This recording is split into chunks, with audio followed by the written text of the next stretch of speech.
So I'm going to upload an image. That image is going to be the SVG file that I already made in Illustrator.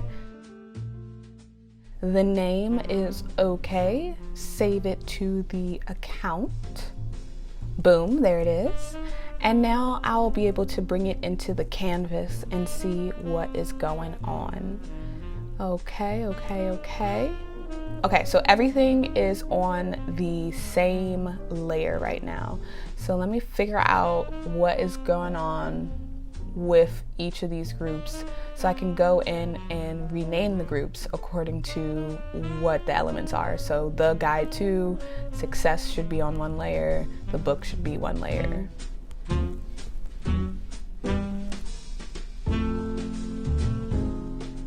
Okay, the next thing that we're gonna do is we're going to search for a sweatshirt in our template store. Found one, it's called a hoodie, but whatever. And so what this is gonna do is help me size the SVG that I just brought in to the sweatshirt that I'm going to make. So I just identified that it's a women's classic small. And so now I can scale it and size it, make sure that it's gonna be as big or small or whatever as it needs to be for it to not look crazy on this sweatshirt. That looks pretty good to me. So I'm going to turn off the template and just bring this up here to make it easy to cut, essentially. Just going to zoom in here, make sure that it is lining up with the 0. Okay. Now we are in the Cricut Design Space on my laptop because it's a little bit easier to print from here. So I'm just gonna go in and make sure that things are ready to cut from the desktop brought in SVG to the actual Cricut making process. So that's good, that's good. And the book is on a layer by itself, so it doesn't need a group. Okay, and success is by itself. Okay, so we're gonna make it.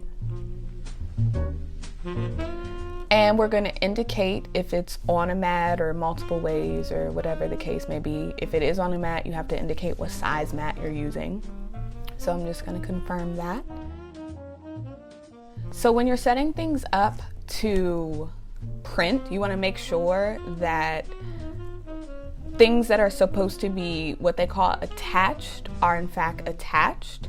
And so right now I'm trying to figure out if I need to attach the book to something in order for it to get its own cutting mat thing, because on the side part it was only showing 3 cuts, but there are in fact 4 cuts that need to be made. So let's see if this fixes our problem, okay? And it's still only giving us 3. So I'm gonna just go ahead and make the 3 cuts and then go back for the book. We're with a mat and we're going to mirror that because this is going to be an iron-on and you have to mirror it so that it doesn't look crazy or backwards. And now I'm just gonna get ready, make some space so that I can actually make the cuts. So they have the Cricut cutting mats, which are great for loading things in and making sure that there's something to press down on. Now that I have the vinyl loaded on here, I'm gonna identify what material I'm using. And so in this particular case, I'm using the heat transfer, which they don't have an option for. So I'm gonna just put foil iron on, and I'm going to make sure that the pressure is correct, and then go through the process of following the directions from Cricut. We're gonna hit the button so that it can start measuring our mat, making sure that there is enough room to actually make the cut that we intend to, or make sure there's enough material to make the cut that we intend to. And it's preparing, and we are good to go. So the Cricut is going to start doing its thing.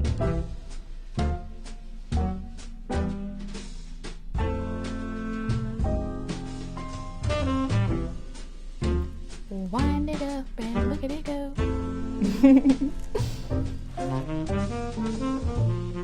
Okay, a little inspection from me, and we're good to unload. You definitely want to make sure you put the button to unload. You don't want to just pull it out. And so now I'm just gonna go through the process of doing my other cuts so that we can get us a shirt made, y'all.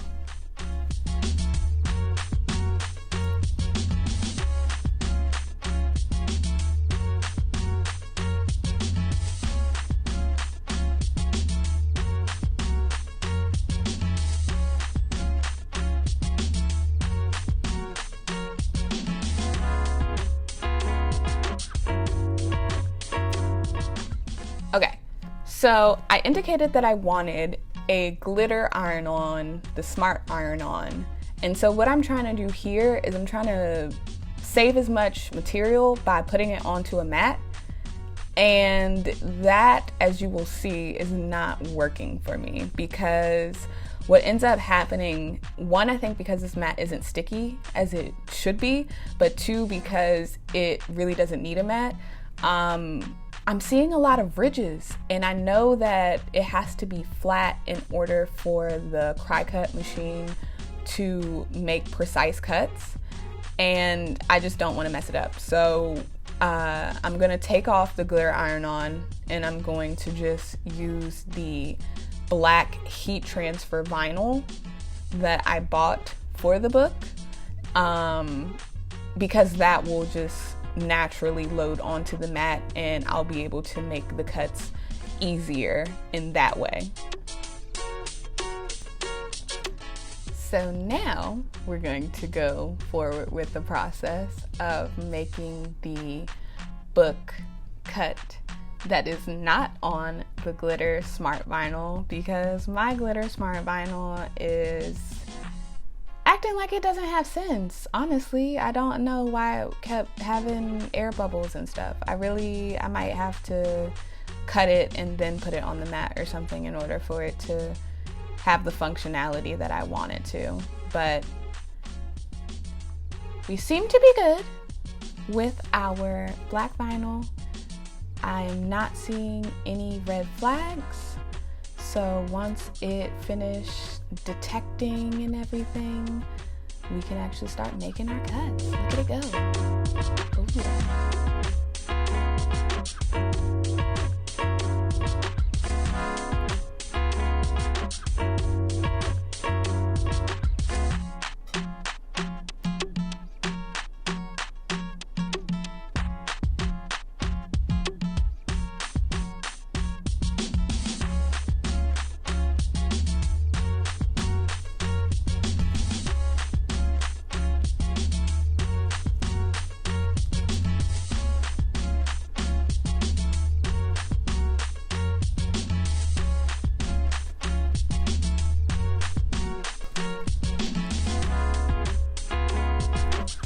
Okay, so now that we have all of our designs printed, I am going to go through the process of making sure that I maximize all of my Cricut materials.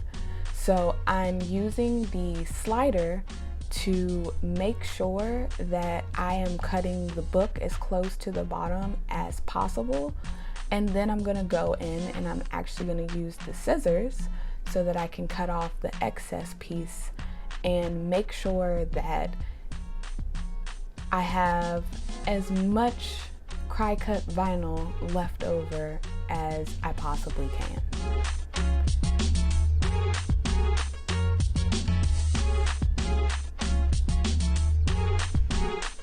Now, as you can see, all of these little pieces will eventually make something, but for right now, they're just gonna get tucked away right here so that I can have the space that I need to weed.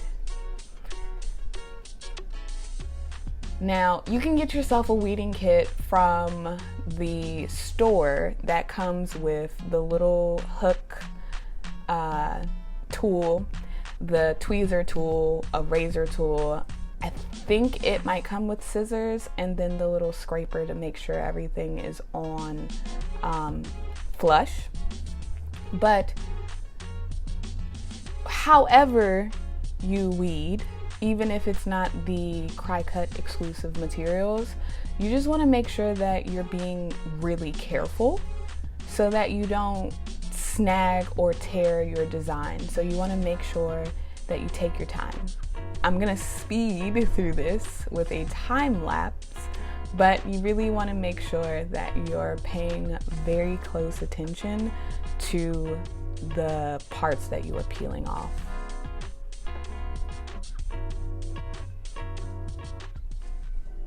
You know, that excess material, just wasted. That's why I tried to cut it and make it just have as little wasted material as possible.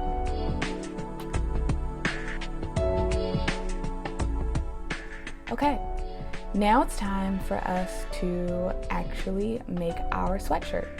I have some wax paper that I got from Dollar Tree here.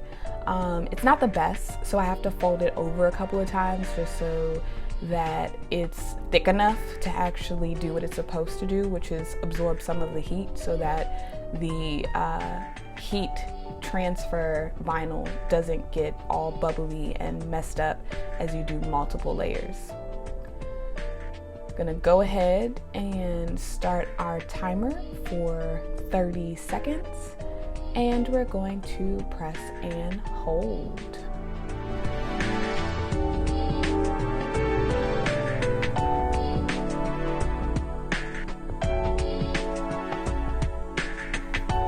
With the beep of approval, we are good to go with our first couple of layers. So we got our book, we have the Solopreneur's Guide to, and the last thing that we're going to have to do is do the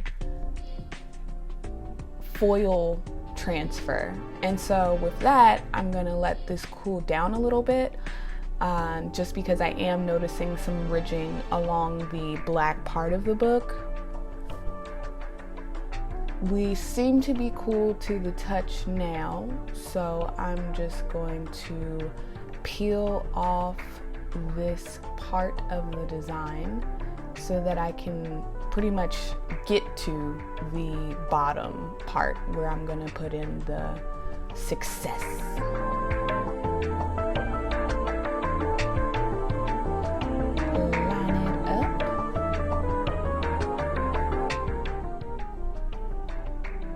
Line it up. Wonderbar. And so this is a little spent. You can see it's a little thin even though I folded it 3 times. So I don't really trust that this isn't going to cause problems for me with the actual Easy Press iron-on part. So I'm gonna just go ahead and get myself some fresh wax paper here.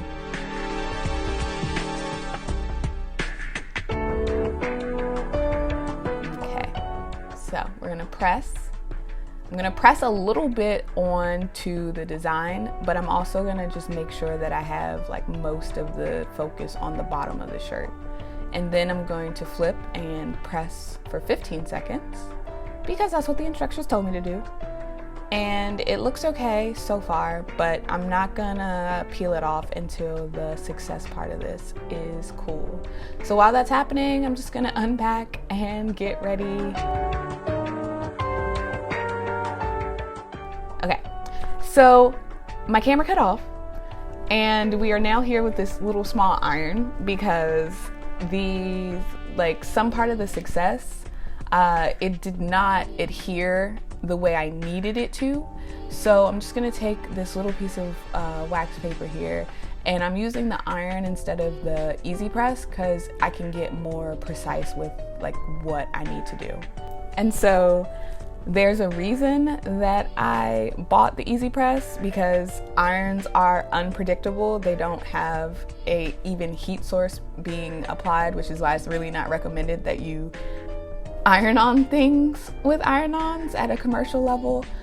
So I guess this is good enough for now. I'm gonna just try and make sure that it's press down as much as I can, fan it a little bit so that it's cool to touch, and then we will have our moment of truth. Was this a success or not?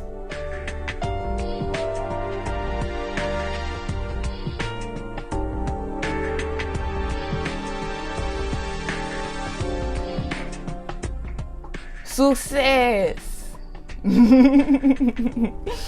I'm so excited. I love this sweatshirt. See you next time, lovely.